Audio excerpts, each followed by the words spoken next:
Milí poslucháči, spolužiaci, ale aj záujemcovia o štúdium na našej škole, dovoľte vás privítať pri tomto pilotnom dieli nášho podcastu so zatiaľ pracovným názvom A to spoza katedry. Ja som Florian. Ja som Matúš. A dnes ako prvý host, nikto iný ako pilotka našej školy, a to pani riaditeľka Michaela Fábová. Vítajte. Ďakujem pekne, ahojte. Pani riaditeľka, začneme tým, že môžeme povedať, že naše gymnázium je pomerne novým prírastkom vo vašej kariére riaditeľky. Čom je váš život iný, odkedy riadite túto spojenú školu? Odkedy riadím spojenú školu, pracujem tak 3-krát do týždňa 11 hodín, takže v tom je iný.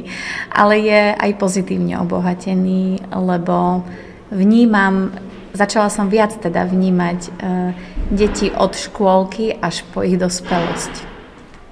Čo vnímate ako takú možno najväčšiu výzvu, ktorú ste museli prekonať počas spájania? No, bolo to veľa administratívy a veľa takých technických problémov. Možno, keby môžem. Aký máte názor na obavy z poklesu kvality vzdelávania kvôli spojeniu našich škôl?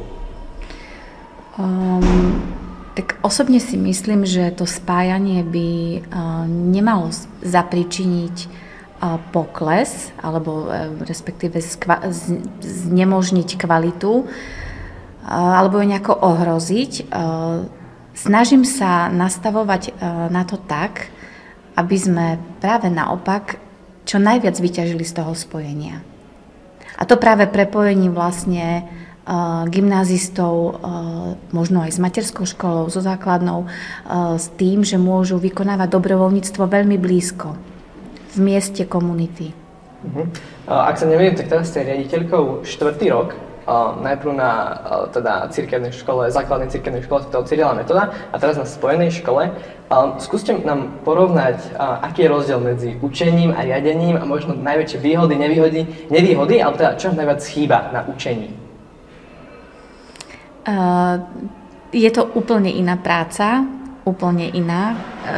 Myslím si, že je o mne celkom známe tuto u nás v komunite, že ja teda milujem učenie. Ja som a považujem sa vždy viac za učiteľa, učiteľku.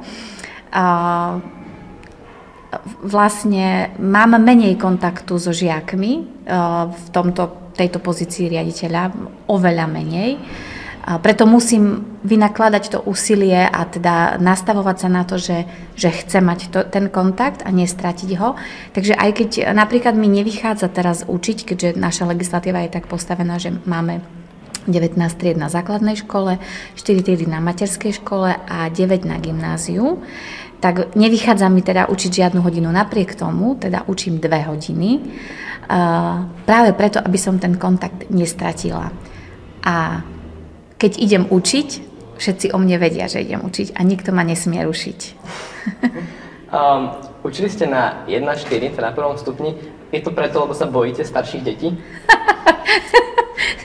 Nie, určite nie. Ja som ako slobodné dievča ešte teda mala takú snahu sa venovať malým deťom a to mi tak prirastlo k srdcu. Venovala som sa R-ku. Takže práve preto som teda išla aj študovať vlastne primárne vzdelávanie, lebo tie deti boli najbližšie. Ale určite sa nebojím a nebojím sa ani stredoškolákov. Práve naopak začínam ich milovať. To sme radi. Ani si možno, že neboli učiteľkou, a museli by ste si vybrať, alebo mali by ste si vybrať nejakú inú profesiu alebo nejakú inú prácu, že či bola vaša druhá voľba? No, ja mám asi 2 také voľby možno. Jedna, mňa cez COVID veľmi bavilo robiť a strihať videá a teda tvoriť také učebné materiály. A druhá, veľmi ma v istom období, keď som trošku mala viac času, tak ma bavia tak ako zreštaurovanie nejakých starých vecí. Tak možno to. Sme žiakmi na vašej škole, takže nám záleží na jej budúcnosti. Chcem sa vás opýtať, predstavte si, že vám teraz dám do ruky čarovný prútik. Áno, páči sa čarovný prútik. Čo by ste odčarovali, alebo teda pričarovali ako prvé, alebo možno koho? Koho by som očarovala alebo pričarovala? Koho alebo čo ešte? Koho alebo čo? Koho alebo čo? Tak čo radšej? Určite by som teda pričarovala novú cestu v areáli školy, lebo máme deravú cestu. Asi by som pričarovala ešte aj novú elektroinštaláciu v stenách. A asi by som neočarovala nikoho, lebo vnímam, že každý, či už zamestnanec, študent, žiak alebo dieťa, sú veľmi dôležití a tvoria takú celú tú mozaiku tej našej cirkevnej školy. A ešte rozmýšľam, že keby som mala odčarovať čo, tak asi by to boli nožky na stoličkách v jedálni, ktoré ale sú veľmi praktické, lebo sú stohovateľné, ale sú nepraktické na sedenie, ja viem. Tak nesmierne nás teší, že si to uvedomujete. Keď už sme tak akože začali tú tému kvázi reforiem, tak čo vám keby príde najviac zastaralé na tom celom školskom systéme? Čo je taký najväčší problém možno? Zastaralé možno ani nie, skôr mám pocit, že my učitelia musíme meniť svoje myslenie smerom k vzdelaniu a k vzdelávaniu, smerom prístupu k vám. A to ide pomaly, tá zmena myslenia ide pomaly, ale mám nádej, že aj novým kurikulom sa to postupne, pomaličky začne meniť. Čo je ale naozaj fakt a náročné, tak je veľmi veľa byrokracie, je veľmi veľa dokumentácie, ktorú treba predkladať, ktorú treba chystať. A to možno spomaľuje potom taký ten živý kontakt, možno aj riaditeľa so zamestnancami, riaditeľa so žiakmi a to je na škodu. Učiteľkou ste už nejaký čas, a tak poďme sa vrátiť ešte pred toto učiteľské obdobie. Teda k tomu chceme sa vás opýtať, aká ste vy boli študentka? Stredoškoláčka teda. Ja, myslím si, že som bola priemerná študentka. Mne sa veľmi dobre učili predmety, ktorých učiteľov som si obľúbila. Takže pre mňa boli podstatnejší tí učitelia ako ten daný predmet. Ak bol učiteľ naozaj taký, z ktorého som mohla veľa čerpať, vtedy som sa učila aj ten predmet. Takže priemerná. Ešte môžete povedať, že kde ste študovali na strednej škole? Ja som chodila na obchodnú akadémiu v Starej Ľubovni. Ja mám takú jednu otázku. Či ste opisovali? Nie. Ja som si jedinýkrát v živote urobila ťahák a povedala som mojej kamoške, že teda teraz opíšem a mala som ho v peračníku a už som sa tak chystala, že pôjdem opisovať, ale ja som to nedokázala. Ja som sa roztriasla a potom som ten peračník teda zobrala a so zlosťou som ho vložila do lavice, takže som neopísala. A z písomky som dostala 3 potom. Sme mladí a nemáme sa teda tváriť, že unikáme, a teda, že je možné uniknúť pred niektorými vecami. Chcem sa vás opýtať, kedy ste sa prvýkrát opili? Prvýkrát, kedy som sa opila? Myslím, že to bolo niekedy tesne pred maturitou. Ale to bolo také, že bola som doma, bola som s kamoškou a áno, vypili sme iba štamperlík a boli sme na mol, to je fakt. Vedeli by ste porovnať dobu, v ktorej ste boli vy študentka a takúže terajšiu dobu, nejaké výhody, nevýhody obidvoch, alebo tak? Myslím si, že neviem, či to bola výhoda alebo nevýhoda. Rozdiel bol v tom, že keď som chcela robiť prácu, napríklad na strednej škole alebo na vysokej, tak som šla do knižnice a sadla som si tam a mala som okolo seba 15 kníh, v ktorých som listovala a teda tie informácie som si hľadala dlhšie a pracovala som teda s tou literatúrou. Musela som si za tými informáciami ísť a venovať sa tomu dlhšie. Dnes, čokoľvek, keď človek nevie, hneď v tú chvíľu si to vie proste nájsť na internete. Takže to je rozdiel. Možno sme sa vtedy viac zamýšľali nad tým, že ktorú tú informáciu si vyberieme, lebo sme museli čerpať z tých 15 kníh a teraz to máte hneď a trvá to asi kratšie. Otázka je pre mňa, že či je to teda potom aj kvalitnejšie. Možno keď už ste takto načali tomu, aké je vaše stanovisko voči umelej inteligencii? No, ja si myslím, že ak ju vieme použiť dobre, môže nám pomôcť. Zároveň ale dodávam, že som videla v poslednej dobe 2 filmy o inteligencii umelej a vychádza mi z toho jedno, že ak tá umelá inteligencia bude takto ďalej sa vyvíjať a premýšľať, tak ona sama dôjde na to, že vlastne nás zničí a samu seba zničí.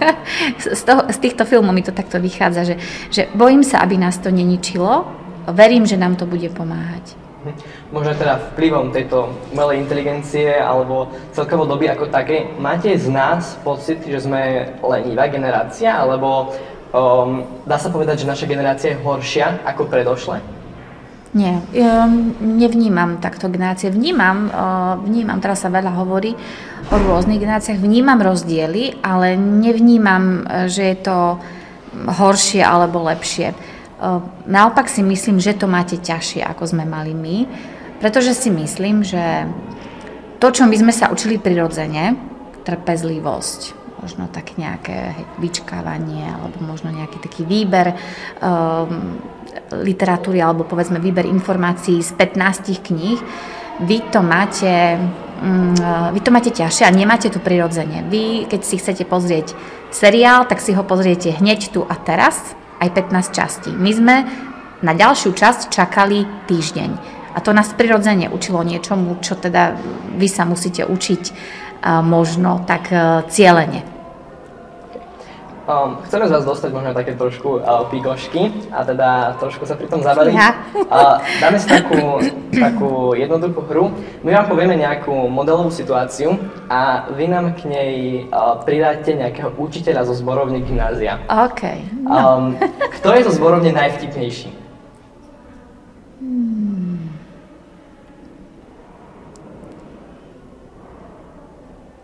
Palša. Keby sa ocitnete na pustinnom ostrove a musíte tam akože prežiť a môžete si vybrať 3 učiteľov, tak ktorí by to boli? Tak, vybrala by som si asi pani Želku Čandíkovú. Môžete rovno aj povedať, že prečo napríklad? Myslím, že je veľmi kultivovaná, je také, že s ňou sú teda kultivované rozhovory, to by mi vyhovovalo. Pani Želku Labantovú, pretože ona je pre mňa vždy taká záhada. A ešte asi Mária Pavlovského, lebo tiež mi určitým spôsobom prípada ako veľmi zaujímavý človek, s ktorým by som teda ešte viac chcela hovoriť. Tak myslím, že sa títo teda učiteľia veľmi potešia z našej odpovede. Ďalšia otázka, kto má najlepší štýl zo zborovne? No, to je dobrá otázka. Tak, myslím si, že panička Solotruková absolútne víťazí a panička Labantová. OK. Keby si musíte vybrať niekoho zo zborovne z našej strednej školy ako vašeho triedneho učiteľa, kto by to bol? Palša. A viete povedať prečo? No, záleží mu na osobných vzťahoch so študentami, má s nimi dobré vzťahy a sú vždy podkladané dobrou literatúrou. Dobre, pani riaditeľka, nebudeme sa tváriť, že nevieme nič o vašom osobnom živote, takže ideme aj trošku do tohto. Chcem sa vás opýtať, máte prsty v tom, že teraz už váš manžel odišiel z kňazského seminára krátko predtým, ako ste spolu začali chodiť? Nie, naozaj nie. Nie, nemám v tom prsty. Rozhodnutie bolo jeho a až následne na to sme nejak začali budovať svoj vzťah. Ale poznali ste ho už počas... Áno. boli sme veľmi dobrí kamaráti. Áno. Takže to možno aj bolo trošku nepriamo. Keď nie ste v škole, čím rada trávite čas? Asi si myslím, že najradšej teraz, aktuálne, idem na prechádzky, hoci nechodím veľa, ale rada chodím na prechádzky so psom a s manželom. A som cítim teda, som rada na záhrade a cítim, že pri práci s Linou si najviac oddychnem. Možno ešte, keď si spomínate prechádzky a psa, on sa všeobecne hovorí, že máte celkom agresívneho psa. Aký na to máte názor? Absolútne nesúhlasím. Nie, náš pes nie je agresívny, náš pes je akože hyperaktívny a schizofrenik? A schizofrenický možno áno, v tom zmysle, že naozaj, že naša rodina ho môže hladkať ako koľko len chce, ale áno, má nejaké čudné reakcie ku malým deťom, alebo teda ale aj dospelým v podstate, že dá sa hladkať, prvé 3 minúty je úplne oddaný a v 4. minúte proste zahryzne. Ja chcem povedať len to, že tie malé deti sú tam naozaj dôležité, pretože Matúš má takú historku, kedy tvrdí, že náš Falko, to je náš pes, mu rozbil nos. Falko mi kusol do nosa, keď som bol raz po Floriana, takže, a Florian tomu odmieta veriť, takže tak som si to chcel akože ono. Na tomto sa my dva nikdy nezhodneme, ale ideme ďalej. Teraz či sú tak všeobecne, akože nič konkrétne, nenarážame touto otázkou, nič konkrétne. Aký máte možno názor na také, že zneužívanie demokracie alebo také rodinkárstvo vo verejných funkciách? No tak vo verejných funkciách zneužívanie demokracie je katastrofa. Rodinkárstvo, to by som musela vedieť konkrétny príklad, že čo je vlastne, čo sa pod tým myslí.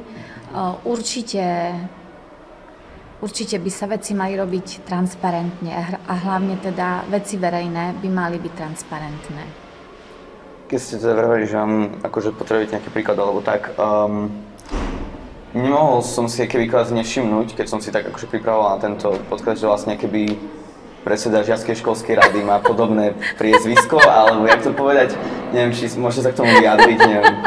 OK, áno, predseda školskej rady je Florian Fába, je to môj syn.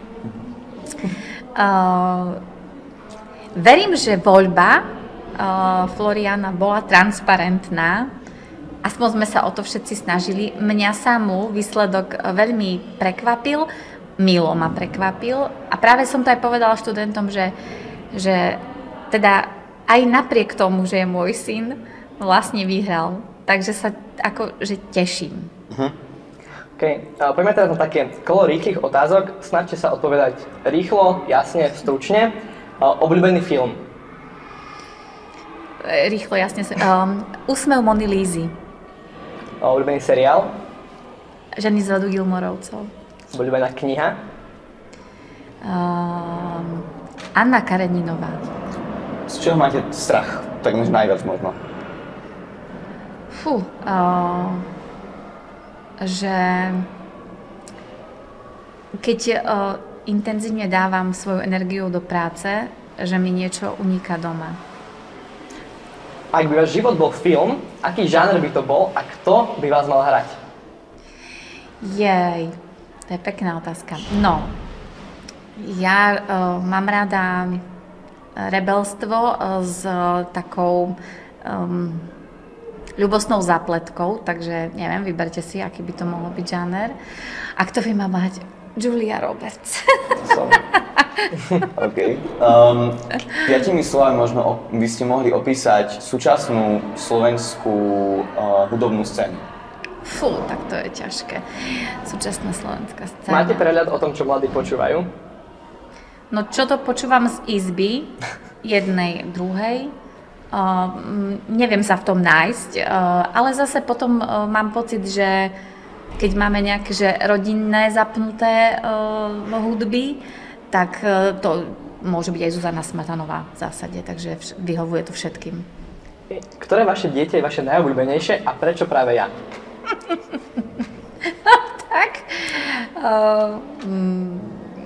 Je môj najstarší, najobľúbenejší syn, z najstarších, najobľúbenejších synov, Florian.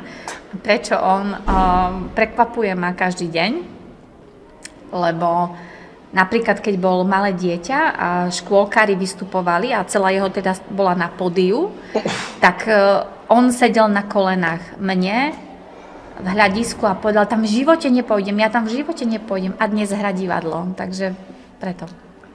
Tak. Na Instagram sme dali aj anketu, kde sa žiaci mohli pýtať, alebo teda pokladať rôzne otázky. Neviem, či na túto práve chcete odpovedať, ale jedna z otázok, ktorá tam pristala, bola, koľko zarábate? Fúha. No mám klasický tabuľkový plat a mám nejaký príplatok za riadenie. Okay. Stačí? Áno, nám to úplne stačí. Tu máme druhú otázku. Ako vyvažujete pracovný a súkromný čas? No, neúplne vyvažujem. A to je niečo, čo sa snažím ešte ako keby si trénovať. Zatiaľ prevažuje tá práca. No ale keď mám vyvážiť, tak ja vlastne najnovšie veľmi rada počúvam knihy a počúvam také divadelné predstavenie jedno dookola, volá sa 4 dohody. Takto to vyvažujem. Čo vás motivovalo stať sa riaditeľkou? Ja pokladám sa teda za proaktívneho človeka a mala som pocit pred tými 4 rokmi, že by som chcela niečo zmeniť a vedela som, že teda mám možnosť odísť, mám možnosť zostať, ale vedela som, že ak zostanem, musím niečo urobiť, musím tú zmenu teda sa nejako k nej prispieť, tak to bolo asi také, že chcela som teda zmeniť, to bolo to podstatné. Že tu máme jednu otázku, na ktorú sme možno aj čiastočne odpovedali počas podcastu. Keď ste ešte neboli riaditeľkou, aké boli vaše triedy a čo ste učili? Áno, takže keďže som učiteľka 1. stupňa, tak som učila všetko, čo sa učí na 1. stupni. A aké boli moje triedy? Pre učiteľky 1. stupňa je výborné, že začnú učiť prvákov a skončia so štvrtákmi. A teda vidia ten taký zásadný rast toho dieťaťa v tom veku. Takže moje triedy boli vždy také, že tie deti mi zostali veľmi blízke a že sa na nich nedá zabudnúť, lebo 4 roky vlastne s nimi človek pracuje. Možno ešte, že aký predmet ste najradšej učili? Nemám asi predmet, ktorý by ma nejako že najviac bavil. Ja som ale teda vytvorila predmet, ktorý sa volá rozvoj zručností a on v 2. ročníku v podstate ho vyučujem stále a je to predmet rozvoj sociálnych zručností a to je to, čo som vám hovorila na začiatku, že vy sa tie sociálne zručnosti musíte učiť cieľene. Mnohé sme sa my učili prirodzene.